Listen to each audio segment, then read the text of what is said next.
Is your car an asset? What about the phone in your hand or the house you live in? Most of us get this wrong, and it costs us money. The truth is, an asset isn't defined by what it is, but by what it does. And what it's supposed to do is very, very simple. Let's use the simplest definition possible, popularized by Robert Kiyosaki in Rich Dad, Poor Dad. An asset is anything that puts money in your pocket. It's a cash flow machine. A liability, on the other hand, is anything that takes money out of your pocket. Your goal with personal finance? Buy assets. Avoid liabilities. It's that simple. Now, let's apply this rule to some common examples, and you'll see why this is so powerful. First, a house you live in. You might think it's your biggest asset, but does it put money in your pocket?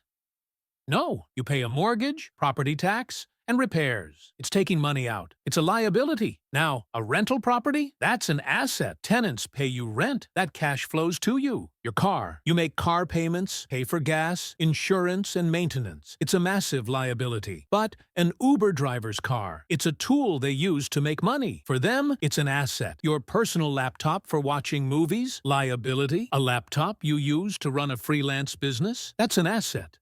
Okay, so this all makes sense, but what can you actually do? Here are 3 powerful assets anyone can start building, even with a small amount of money. Number 1, a high-yield savings account. This might sound boring, but it's the perfect first asset. You put your cash in, and the bank pays you interest every month. That's cash flowing into your pocket. It's safe, it's simple, and it teaches you the core principle. Your money is working for you while you sleep. Number 2, an index fund, like one that tracks the S&P 500. You're not betting on one company. You're buying a tiny piece of the 500 biggest companies in America. As they grow and make profits, your share becomes more valuable, and many pay you dividends, which is cash directly into your pocket. It's a true set-it-and-forget-it asset for long-term wealth. And number 3, this is the most important one, a monetizable skill. This is you. Your knowledge is an asset. Learning a high-income skill like copywriting, coding, video editing, or digital marketing is an asset that no one can take away from you. You invest time in learning it, and it pays you back for the rest of your career. It's the asset that funds all your other assets. So, to recap, an asset puts money in. A liability takes money out. Stop focusing on looking rich with liabilities like fancy cars and start building real assets like a savings fund, index funds, and most importantly, your own skills. What's the first asset you're going to build? Let me know in the comments. And if this helped you, the easiest asset you can add right now is a subscription to this channel for more simple financial lessons. Thanks for watching.